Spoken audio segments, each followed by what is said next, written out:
welcome to May Arch, apparently. Yes, I saw somebody say that towards the end of last week. Mhm. May Arch.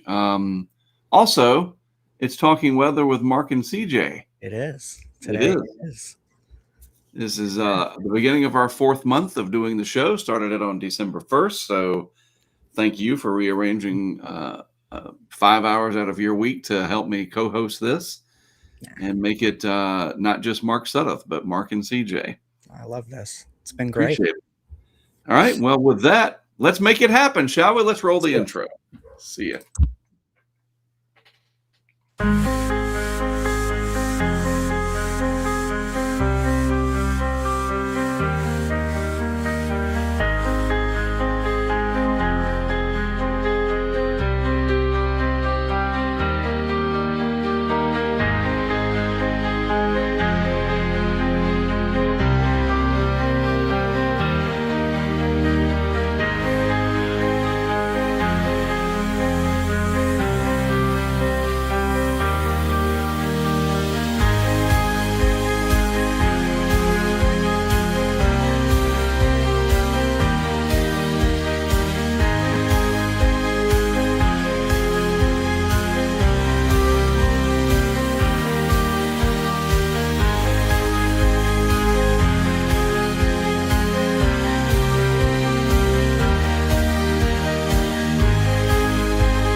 Well, hey, good morning.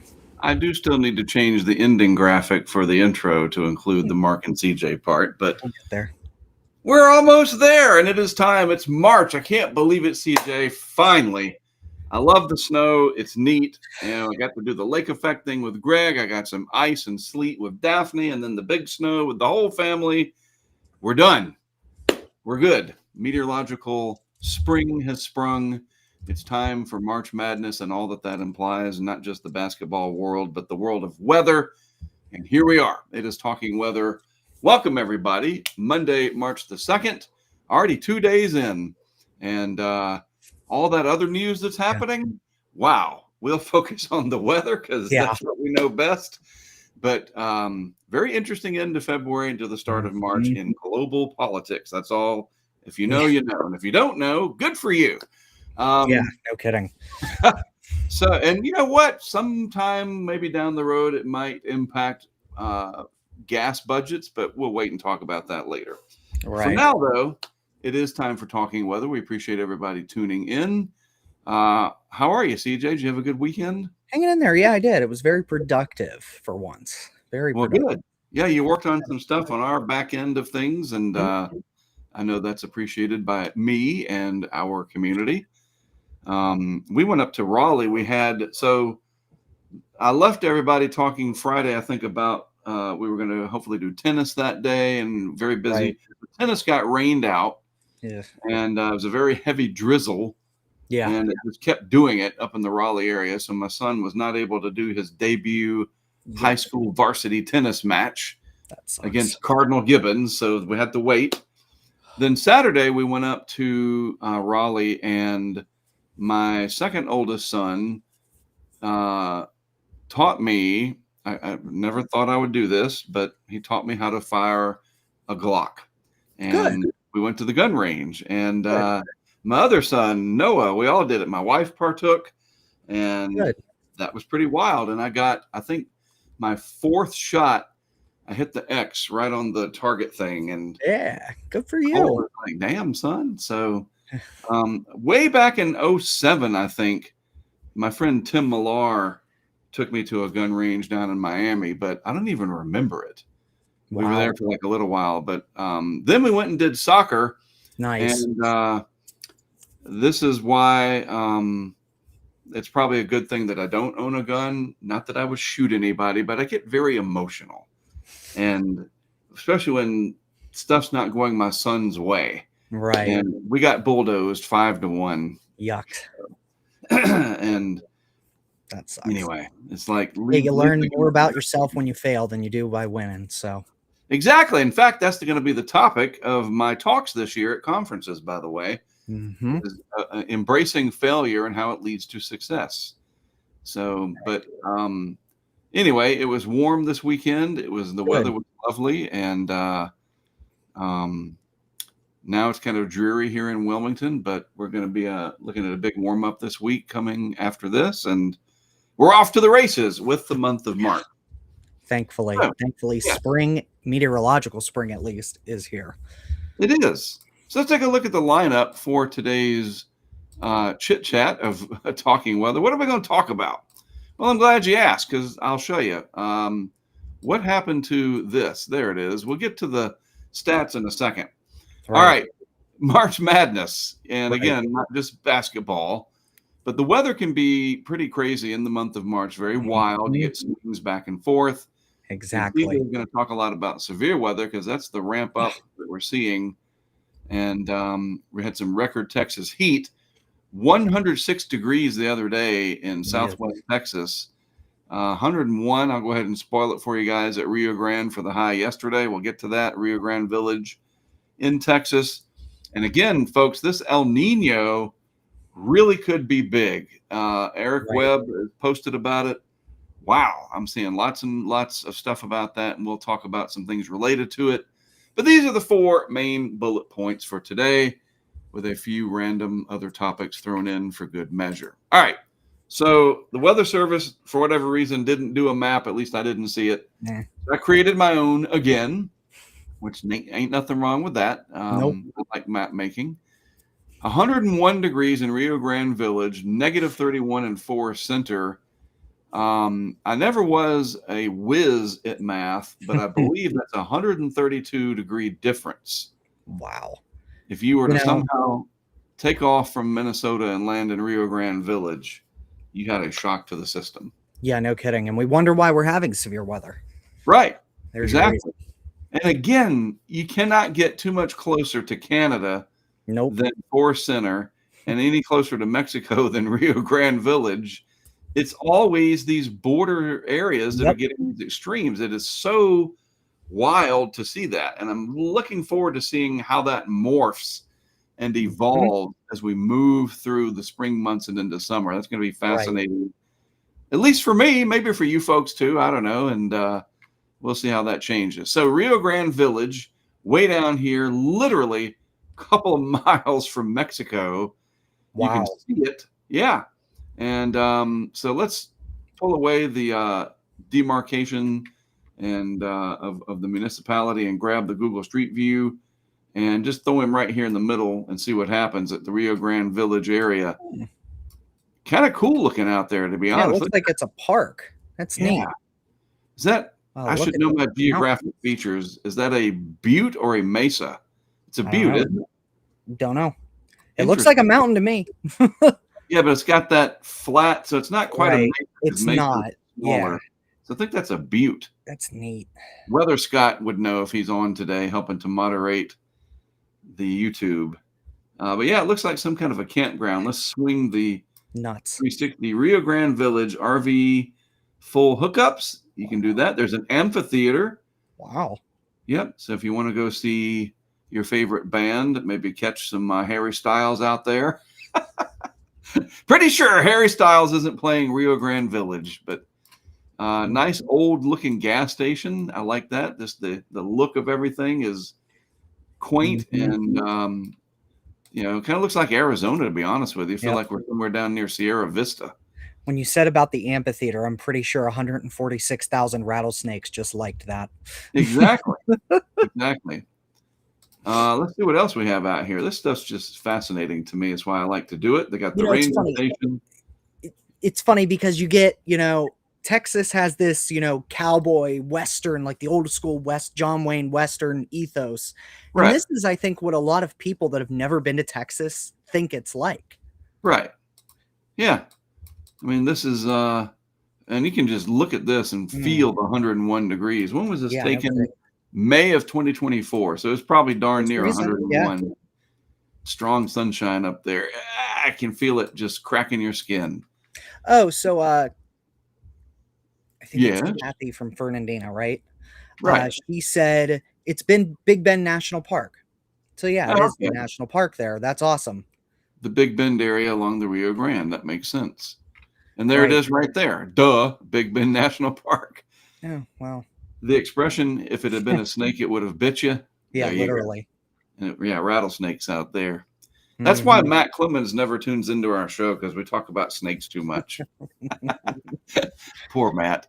Poor All Matt. right. So your skin can crack from the heat and dry Yeah. here. Oh, Let's move north to Forest Center, where it'll crack and dry because of being negative 31. yeesh. Now, I will say, I'm going to click on this, the White Pine Retreat. That looks pretty cool. Oh, it's beautiful. Wow. Man. Even at negative, a wood stove. Sign me up.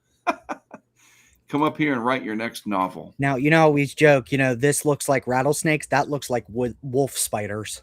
Ugh. Yep, that and Nope. Sasquatch. Yeah. Maybe. So this is the Voyager Highway. Interesting that it's Geur, Voyager. And look for Sasquatch. You might see him. So clearly this was taken in October, because you can see the fall foliage. This is way up in northern Minnesota, the Voyager Highway, close to Canada. And beautiful. Oh, we're switching jumping time. Oh, still October 24, just a different. I guess the Google Street View person had to duck into the cabin and spend the night. So it's a different day. Beautiful territory, beautiful country side. And a little bit too cold for me, negative 31 for the national low temperature on March the 1st. So there you go. All right. Never been to Minnesota that I can remember myself. Neither have I. Been to Texas a few times, though, and we have felt that 101 and more. Mm-hmm. So let's take a look at who is on our chat today. Let's see if everything works. It's a Butte. Mm-hmm. So the only thing I would say, Katie Smith, is I think Butte has 2 T's, right? I think it does. It does. Just joking. But so it's a Butte. That's what I thought. It was, because a Mesa would be smaller in scale overall. But Katie Smith also says it's a Mesa and a Butte. But I think it's a Butte. Phobic of snakes too. So I don't really have I'm not scared of snakes, but I don't own any snakes. Let's just call it that, right? So if I see one, I tell it to move along, and that's the end of it. So, Catherine, I am the exact same way, but with spiders. Right. Snakes don't bother me. Arachnids, if it has more than 6 legs, it deserves to die. It deserves. That's a little rough. Come on. Die. You just move it along. I mean, I'm the designated bug. Yes. You can greatly handle that. I will beat it out of fear and ignorance. I mean, I almost got myself killed in 24 with Greg when there was an alligator snapping turtle pinned up against the divider on I-35 just out of Wichita. Those things are mean. And I was going past, we're going 70 miles an hour, and I saw it, and I pulled over abruptly to the shoulder, and Greg was, what's happening? What's going on? I'm like, I cannot let that turtle die. Yeah, well, that's the thing down here, too. I have literally seen driving through downtown Sarasota, women dressed in high heels, fully, dressed to the nines for work, shooing turtles across the street in the middle of July. Well, that happens here all the time. If you know, you know. I've done that a few times. I love when you go to get out and, pick them up by the shell, and then they start hissing at you, and it's like, dude, I'm trying to help you here. Well, in this situation, I had these extrication gloves with me. Oh, right. To get years ago. And because the snapping turtle, some people pick them up by the tail. I just can't do that. Mm-hmm. And I'm not ignorant. I knew I had to be careful. But you got people going by at 80 miles per hour on I-35. the turtle was pinned up against the Jersey wall. He just couldn't get over it, obviously. I just couldn't let it go. It's like, I've got to save this guy. So I put the extrication gloves on, ran down the side of the shoulder, waited for it to be clear. Greg's in the Tacoma, just like, what is he doing? These trucks go by, they when it shakes the Tacoma. Yeah. I finally get a clear spot. I come over. The turtle, of course, they get up on all fours and they get pissed off. They're mean. I grabbed him by the side, and that's why I had these big extrication gloves, because they try to claw at you. Oh yeah. And that thing is like a pandemic with a shell. It has got all kind of bacteria and who knows what on it. It's gangrene waiting for you. And so you have to be very careful. And of course, got the that 10-year-old in me says challenge accepted. And he's trying to bite me. And oh yeah. Got the turtle, and it probably weighs 8 to 10 pounds. Oh yeah, they're not. And now I got to get back across to this ditch thing, and there's still traffic coming. It's peeing on me and trying to scratch me, and my heart's racing. Finally got it across, down the embankment, over to this ditch thing, and set it down. And then, because of all the excitement, I started hyperventilating, and I didn't know what it was. It scared, because Greg came down to make sure I was good. He was done. He went back to the Tacoma, and I sat on the guardrail. I couldn't catch my breath. It was very scary, because all the excitement, I forgot to breathe, I guess. And I was really worried. Adrenaline. That's what adrenaline feels like. It's, it's nuts. Yeah. Like, come on. I just saved one of God's beautiful creatures, as scary looking as they are. They're like 300 million years old, those turtles. Yeah, they're living fossils. Right. That, give me a break here. I can't have freaking hyperventilation. But anyway, there's my reptile, snake, turtle story for you. And I have been known to move a copperhead or two out of my walking path. And anyway, snakes, whatever. I'm not as bad as Indy was on the plane with snakes. But again, I don't own snakes. So there's that in between where they have a role in our ecosystem, and we let them go about their way. Funny how the national high temperature led to this big conversation that's somewhat meaningless, but whatever. Talking weather, talking snakes. Right. All right. What's next, CJ? Let's see. Get back to the subject at hand. It would be something in here. There we go. Ben Knoll. Hello, spring. Yes. Meteorological winter is over. The season featured record warmth in the west and was the coldest in a decade or more in the east. Yes, it was. According to preliminary data, it was the second warmest winter on record for the contiguous United States as a whole. And that really owes to the fact of how warm it really was out west. And all of these areas set record temperatures. Denver and Colorado as a whole, the snow deficit is terrible. You only have 29 more days, something like that, and March is over.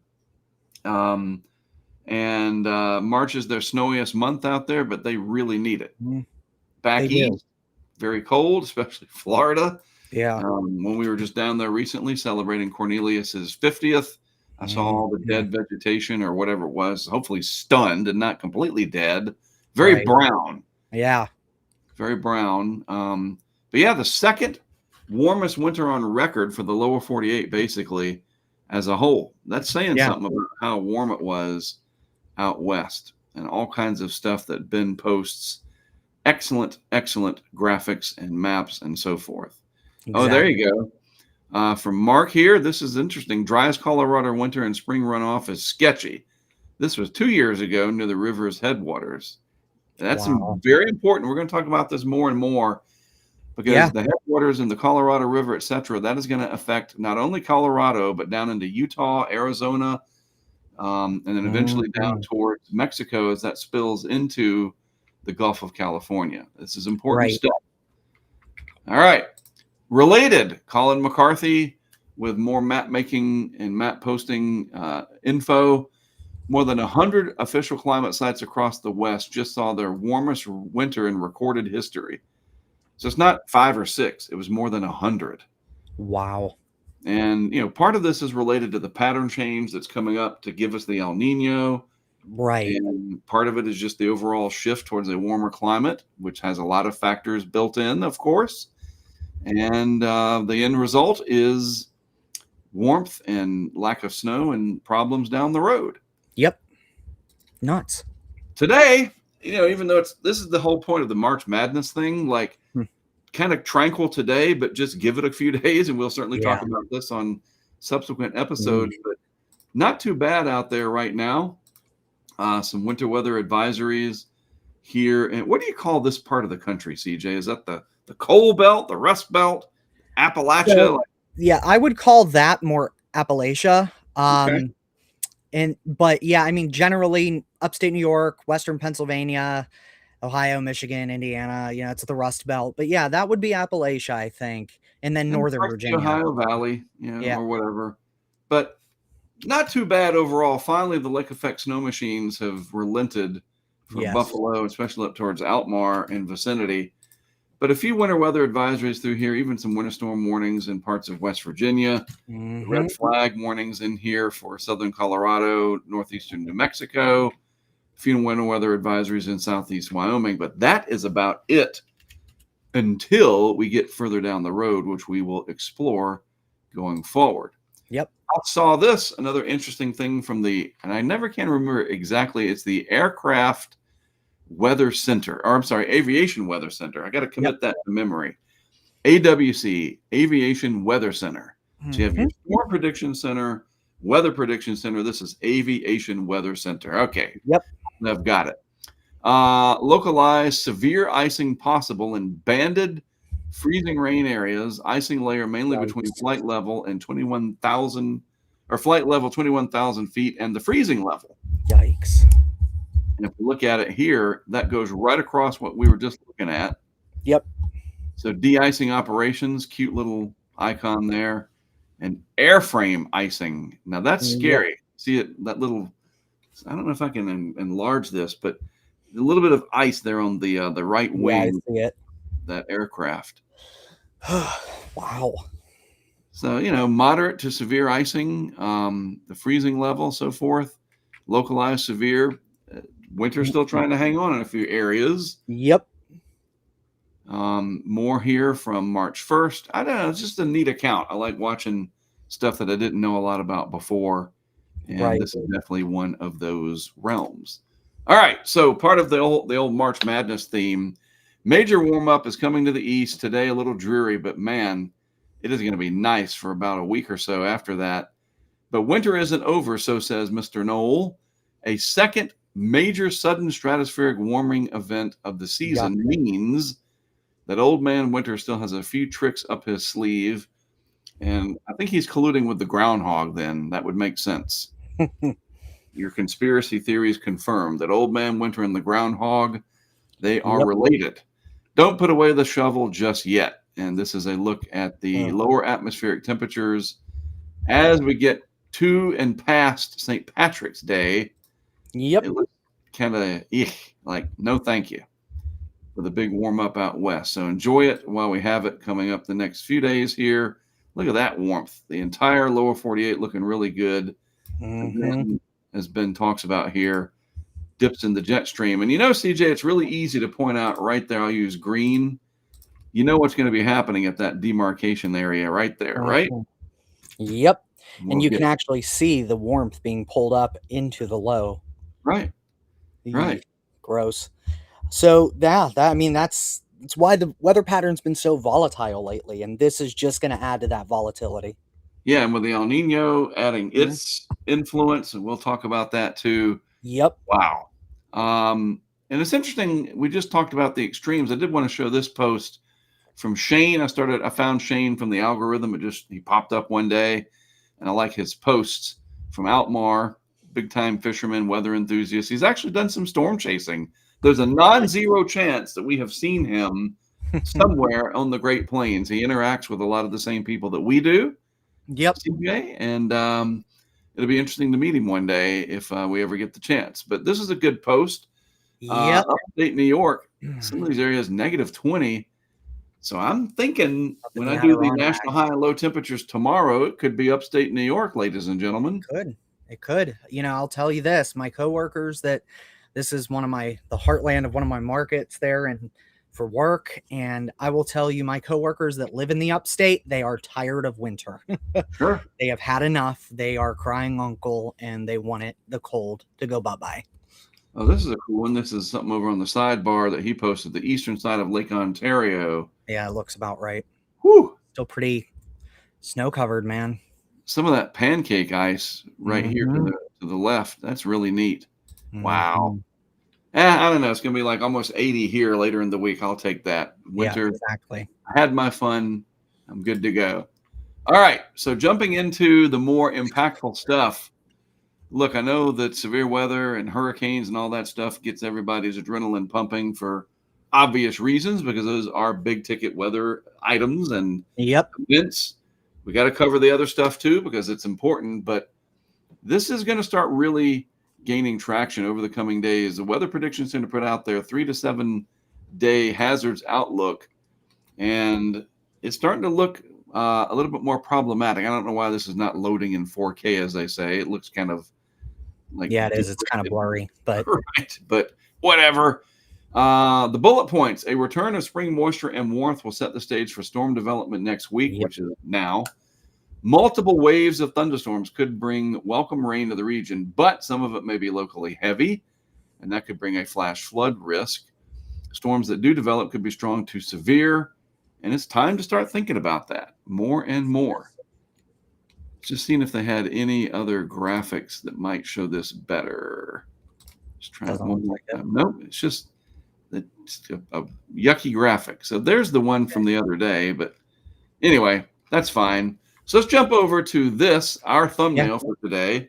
And finally, the old SPC Outlook. This has been the first time in a while, CJ, that all of the outlooks, the 3 days, are filled with something.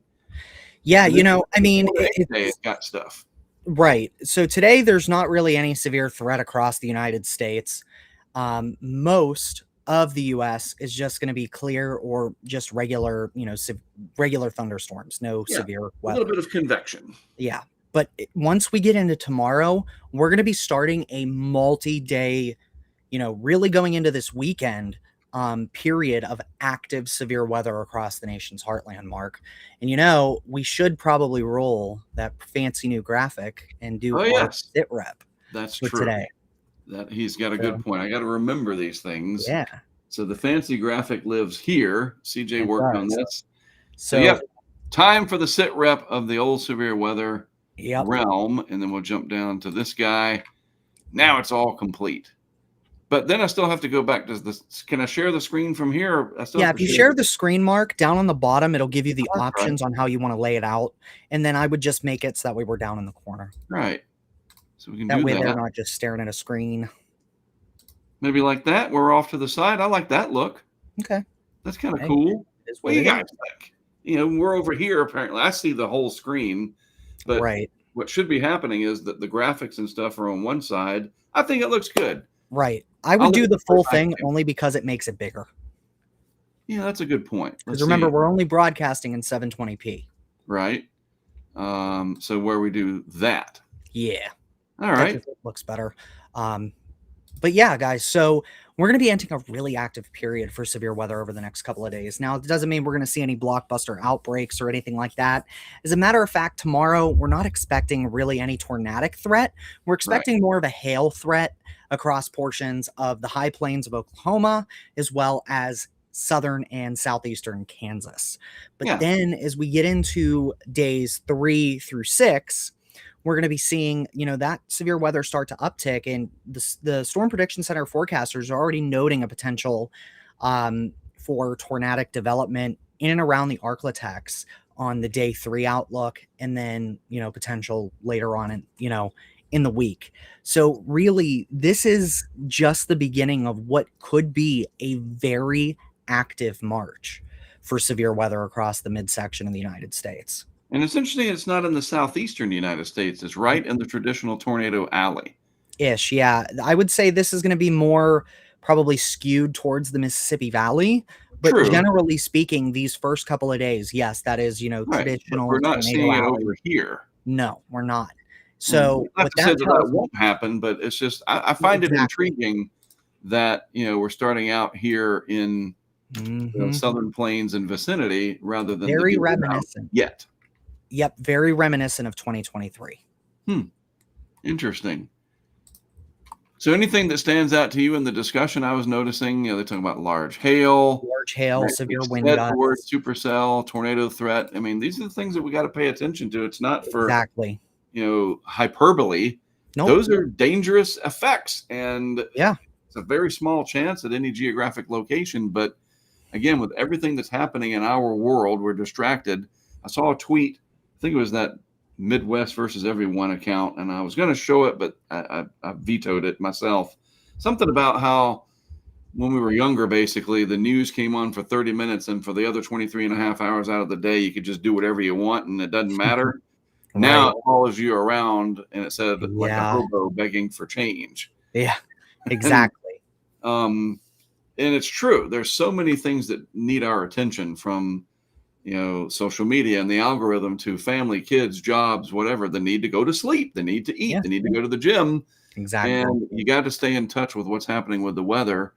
Exactly. And it's that time of year. So you start seeing large hail, severe thunderstorm, supercell, tornado. It's not there to garner and trigger algorithm likes, views, and whatever. It's there to make people aware. Right. The hype is to get people to be safe, and not die. That's the goal. All right, so that's days 1 through 3. Days 4 through 8. Days 4 through 8. It's all going to be in traditional Tornado Alley again. So we already have a 15% risk area that's been outlined for days 4, 5, 6. And that, day 4, that's like the heart of the alley is what we would say, right. That or the Oklahoma City area. But this is, very good, very chaser friendly terrain. And for it to be happening in the beginning of March. Now, remember 3 years ago. Let me jump on you. Sorry. Because when I think of something, I want to forget it. Are these storms, though, going to be, because it is early March for Pete's sakes, fast moving, or are we just in a pattern where no, they're actually going to be, like, I have not read the discussion yet, so I don't know for sure, but I typically think is when you're pre-May, these storms just typically move very fast. Or are we in the type of pattern that we would see in May, and they're not going to be moving at 60 miles per hour? Did you glean any info? Not from the discussion, no. I haven't really looked at the modeling either, just because it's a little too far out from my liking. This is a lot of broad brush stuff. You're right. But generally speaking, yes, usually supercells and just storms in general this time of year are more HP in nature. There's more precipitation for whatever reason. I think it has to do with the lower temperatures and lower dew points that are closer to the air temps being only in like 50s, 60s, and that, allowing the PWatt values to kind of go up. Sure. It's just easier for it to rain. Yeah, it's easier for it to rain, and there's more nighttime hours than you get in May. True. Right. So, it's cooler and it allows more water to precipitate out of the atmosphere. I'm not entirely sure, to be completely honest with you, Mark. These earlier season events, especially as you get into March, are a little bit of a different beast than you would see in, your classic air quote tornado season of late April into May. For the Southern Plains, the heart of the season is usually May, generally late April through early June. So it's just going to have to remain to be seen how these storms really develop and what they do. But I do want to note that both on days 4 and 5, or I'm sorry, is it 4 and 6? I got to look again. For days 4, 5, and days 6 to 8, they do talk about on Friday that there will be a mid-level jet ejecting into the central U.S. Yep. And there will be moist and moderate instability, as well as moderate deep layer shear and steep level lapse rates. So they should be favorable for supercells with large hail. Wind damage and tornadoes will also be possible with supercells and any Boeing line segments. So, and then they're talking about how some solutions that suggest that the threat will persist into the overnight as the low-level jet ramps up. So that tells me that's more of like a typical, planes setup. But what I'm more concerned about is Saturday.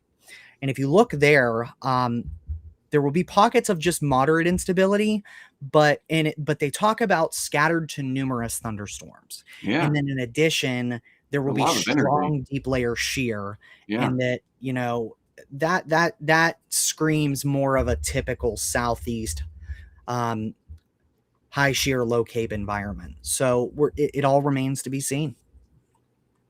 Dew points in the 60s. Yeah, it's getting it. And you can clearly see a dry line setting up there. Yep. 62 degree dew point southwest Oklahoma with a 15-degree dew point near Amarillo. Yeah. Wow. And you can really see where that low is going to develop there at the low levels. You can see where the moisture wraps around the backside as the front then begins to develop. And that is a very sharp dry line, which, you would be looking for if you were really kind of chasing in the middle of May. And Cape values are, I mean, that's what I'm going to say. I mean, for this time of year, we're not going to see 5,000 Cape. Right. Of course not. Yeah. So there's just not enough daytime heating to allow it. But I mean, still values upwards of 1,000 to 2,000. That's significant enough to give you a decent outbreak of storms. Right. Right. And it's early. We're getting started early. And that is the point. Started early. Exactly.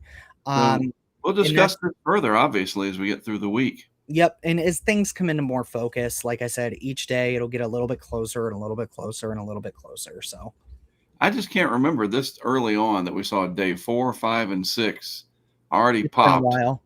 Wow. I mean, that's, man. So a lot of the chasers that we know, they're going to go ahead and get your Airbnb now in Texas or somewhere because they're going to be busy. Yeah. Too early for us. And we'll talk about our plans as we move through March. But we'll cover it. We'll talk about it here. And maybe some of these folks we can get in before they hit the road each day. And we talk about Bryce and Paige and whoever else. Adam Lucio is out there. He lives in that region, so that's helpful. Max Olson from the OKC area. Yeah. This is kind of a home game for some of those folks. But it's important. Severe weather season upon us already. This will start to impact a lot of different parts of, air travel. You think about DFW with severe weather. It's more than just the excitement of it, the inherent excitement. And remember, excitement doesn't always mean it's good. Exactly. Right? Exactly. So don't read it wrong that, we're excited that there's going to potentially be loss of life from tornadoes. Of course we're not. No. But all right. So that'll be interesting to watch. And of course, different people are on top of it with an amazing array of tools at our disposal. This is John Homanuk. I have referred to him a few times over the years, from severe weather stuff to hurricane season stuff. Weather forecaster John is, storm chaser, photographer, and a drinker of exceptionally large amounts of coffee. Feel that. Empire Weather, if you are so inclined to follow on the Twitter, there's a few different accounts there. So what's he got? He's got the Substack, and he has a great title for it called This Week in Chasing, and he does a really good job. So this is the machine learning from CSU and how it gets triggered, and you can really see the pattern starting to change here. There's day 1, there's day 2, day 3, and then through day 5 through 8, very similar to what we see from SPC. Right. And I just find it really intriguing again, CJ, that a lot of this is right in the heart of the alley starting this early in March. That's just, it can happen. To be honest with you. Yeah, it can happen. And, we last saw something like this in 2023. We had remember that bimodal high risk? Right. That was in March. That was immediately followed a week later into early April by a bimodal moderate risk. So I think as we get further into the month, this could end up setting up to be one of the more active Marches we've seen in recent years. And a lot of the analogs for this tornado season are kind of hitting at that. There could be a chance that May is actually a down month this year, followed by a ridiculous June. We saw that in 2023, where June. Weird how that works. It's just weird. And you never really know until you're in it. But, these folks that live in Tornado Alley, y'all know it's tornado season. Right. Right. Well, part of this, too, will be definitely dependent upon what happens with ENSO, the El Nino Southern Oscillation phenomenon. Yep. I saw this post a little earlier as I was getting stuff ready. This year's El Nino, says Eric Webb, will very likely become a strong event. Yet another series of strong westerly wind bursts over the central Pacific will trigger a new downwelling Kelvin wave that further suppresses the thermocline in the East Pac a few months from now. And you can see these different animations, or this one animation plus the graphic that he posted. This is your cross section. So here's the surface, 450 meters almost deep. 5 degrees Celsius anomalies. So you're talking about 100 meters deep plus right through here. Wow. And the thermocline, of course, is where your temperature gradients are in the ocean as you go down. Mm-hmm. And with it being suppressed with westerly winds blowing across this way from west to east, you help to sort of shove that conveyor belt into the on mode, is a good way to think about it. Because normally if we have easterly winds, you upwell the cold water that sits here off of South America, and that's what we had in the La Nina. But that pattern has changed. The easterlies slowed, and now we actually have westerly wind at times, these westerly wind bursts as they're called. Yeah. And the gigantic warm pool of Pacific warm water gets sort of shunted and even shoved downward to create this downwelling Kelvin wave, as it's called. And that propagates a few feet every day to the east. And then it gets upwelled again because there's still some easterlies, and you're now just running a warm conveyor belt instead of a cold conveyor belt. And we call that El Nino. And you can see it on the global sea surface temperature anomaly chart here, already starting to warm the East Pac already. The leftovers of the La Nina still hanging out, but there's all of your warm pool in the Western Pacific, and you get these westerly winds cutting across. Yeah. And very strongly so. And he's got the Hofmöller diagram here, but I want to show you the one from Dr. Ventress' site real quick. Where is that? Hofmöller's.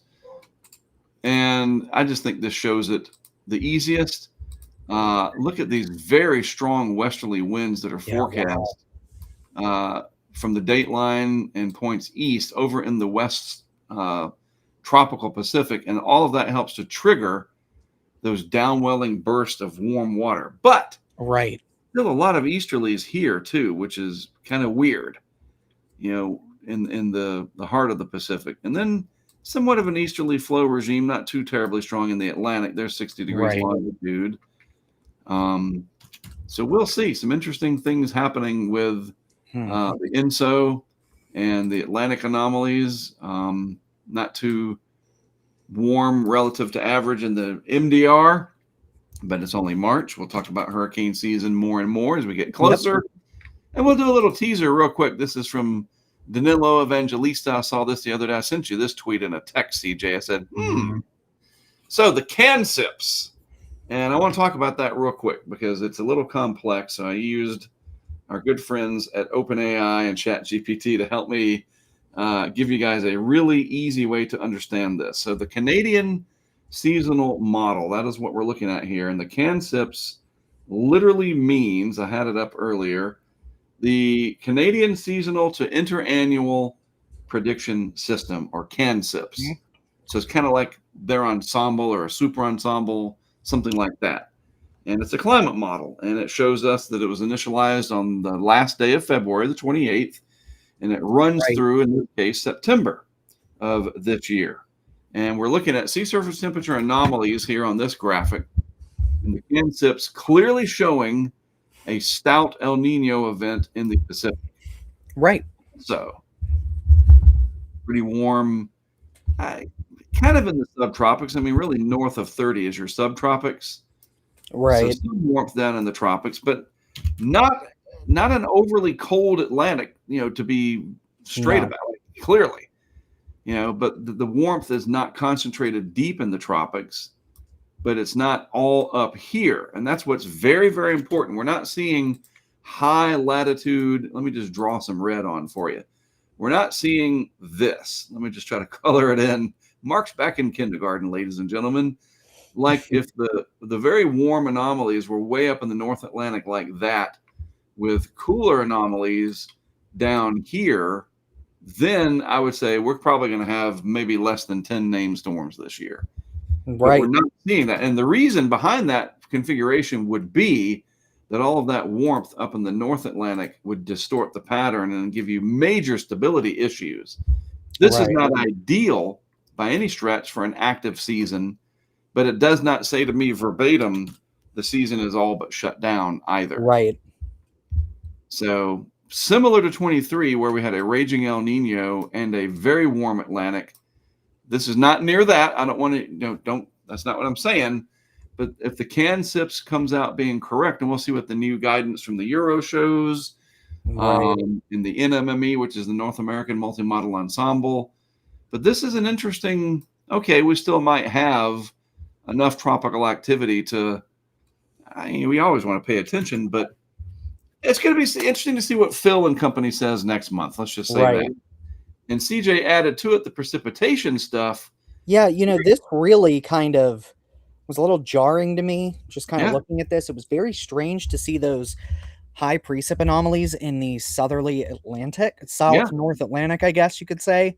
Right, Southwest Atlantic. But look at the Gulf, especially the Eastern Gulf. Kind of a, when it comes to precip. Very dry relative to average. This is your very total strange. accumulated precipitation anomaly in millimeters, valid for September. So this is just 1 month. It's not an average of the whole summer. This is part of Danilo's post here. And I think these are on the Tidbit site. So why don't we just jump over there and we'll take a look at the old models, or take the telestrator and tell it to take a hike. Climate models, CANSIPS, and we will do the entire world. We'll do the entire world. There we go. Wow, and there it is. Start over. We'll do the sea surface temperature anomaly. Here we go. So this is March, April, May, June, July, August, September. And this is where Danilo got these graphics. So again, the progression towards El Nino, very pronounced, but the Atlantic does warm up, as you can see. With it. Not down in the deep, deep tropics, but still, you're not seeing that anomalous warmth way up in the northern high latitudes. So I don't know. It's going to be an interesting conundrum for the forecasters to give us their numbers when the time comes. Precip, the monthly total. This is March, and this is going to be important to watch for the plains. It looks kind of dry for April, but then May, look at that, CJ. Let's see if we can. Texas. Western U.S. There we go. Wow. Very interesting. So that's May. That would argue against an inactive May. Right. But then go to June? Yeah, so then June, not bad. Looks like southern plains, the southern plains. High plains. Again, if the CANSIPS is right, we don't know because we're not there yet. We don't know. And then July, some monsoon activity. Now, look, this is good. On one hand, this could help to save what we are lacking for the winter up through the Rockies here. Oh, that's a terrible. Let's try that again. We use blue and nice thick stroke line. So the anomalies for the precip through the Rockies here, that's pretty good. But this could start inducing, potentially, if it's dry thunderstorms, the threat of lightning, obviously, and fires. The renewed flooding threat. You think about Ruidoso, it's going to be years and years and years before they're out of that because of the burn scars from a few years ago. I see this as both the geographer and the meteorologist in me, and think all kinds of different things about it. The positives, the negatives, the impacts, and so forth. But then when we get to August, look what starts to happen. And then September, this is very interesting for the Southwest, because we could be driving some tropical cyclones in here from the East Pack. Wow. But if we shift this over and look at the eastern U.S., and this includes the Gulf, wow. Again, I like seeing that wet anomaly over us, but not necessarily in September. So there's August. So look at August. So, and remember, in years like this, we had some bigger storms in August hitting the Gulf Coast of the state. I believe Idalia was an August hurricane. Correct. Yep. End of August 2023. Yeah. 2021, you had Ida there on August 28th, 29th. Yep. But we'll see what this shows when we get to April. Things can change. There's October. This would suggest that we don't have a Caribbean hurricane season. Yeah. Wow. That's something else. That's a change. And even November, just I'm not exactly opposed to it. Right. Certainly. But you gotta quell the drought somehow. You just don't need I agree. I'd just rather do it with a May tropical storm than an October category 5. So we'll revisit this a month from today. Yeah. I'll be somewhere on a conference, probably in South Florida at that point, but we'll bring the talking weather with us wherever we go. Exactly. And we'll look at this again in May. All right. Right. And Mark, this is going to be something I'm going to be watching evolve, especially down here for Florida, because this will directly impact our winter severe weather going into next year. Right. So the climate models, again, you get the Euro stuff. I think that comes out like the 5th or 6th. I think Ben refers to it as Copernicus Day. There's just so much information now. It can be overwhelming. That's why we like people like Ben, who gives us nice little encapsulated tweets that we can talk about here. It makes my work a lot easier. Right. But we have the NMME, which is the North American Multi-Model Ensemble. I don't know if that ran yet for, let's see. Let me just jump back up to the climate, NMME. And that was the 8th of February. So it's going to be a little bit of time before we get an update. So maybe around the 8th of March, we'll get a look at the North American Multi-Model Ensemble. All right, so a couple of things before I let everybody go. I tried to do the Twitter today to send this on there. I think yours is doing it on. Did I see that? Yeah, it's live. Gotcha. And apparently, me not wanting to pay for the blue check mark meant that I couldn't do it on the Twitter. Right. So we'll do the blue check mark again thing. I just wasn't sure if it was worth it because there's a lot of talk about everybody on Twitter is a bot, but maybe not. Anyway, I'll see what we can do because we'd love to get this in front of as many people as possible because, more people are interested in the weather than people really realize. So we'll look at that. And then I think with our restream plan, we can also do Facebook. Yes. And I need to work with CJ on that. I guess we want to do it on the Hurricane Track Facebook, but I don't know how to integrate that. So he and I will work on that in the overnight hours, maybe tonight if you're not doing anything later, CJ. Nope, I am free. And so, this is our 4th month of doing this, and we appreciate the feedback. We appreciate people tuning in. Absolutely. And, we got this new look to everything that seems to be working better and better each time. And we will focus more and more on spring severe weather as that comes our way each day. And, of course, we have our Checking In with Jen series. And Greg Nordstrom, our good friend from Gulfport, works for MSU. He has expressed a deep interest in coming on a couple times a week as well and contributing his thoughts and ideas, especially related to severe weather season. So sometime this week, we'll have Greg come on as well. There'll be 3 of us on here, and we'll see what he thinks about things. And it's going to be exciting, good stuff as we begin month number 4 of Talking Weather. And the last thing I think I want to do, I know I have to edit the intro to get the new logo and the splash screen in there, whatever. I think also some kind of a neat little ending video would be good as well, an outro. Yeah, that when I say, "Oh, thanks everybody, see you tomorrow," I punch that up, and it's a couple minutes of something, and I'll come up with something, and we'll have an outro, and then we'll be done, and Talking Weather will be complete. And we're getting there. I like where we're going with this, and I really appreciate your help, CJ. Appreciate it. No, I'm glad to be a part of it. So for today, no outro. It'll just be us saying thank you for tuning in. I'm Mark Sudduth in Wilmington, North Carolina. That's CJ Morgan down in Sarasota, Venice, Florida area. And this has been Talking Weather for Monday, March the 2nd. We will see you tomorrow. Have a good rest of your Monday. Have a good one, y'all. Thanks. Goodbye.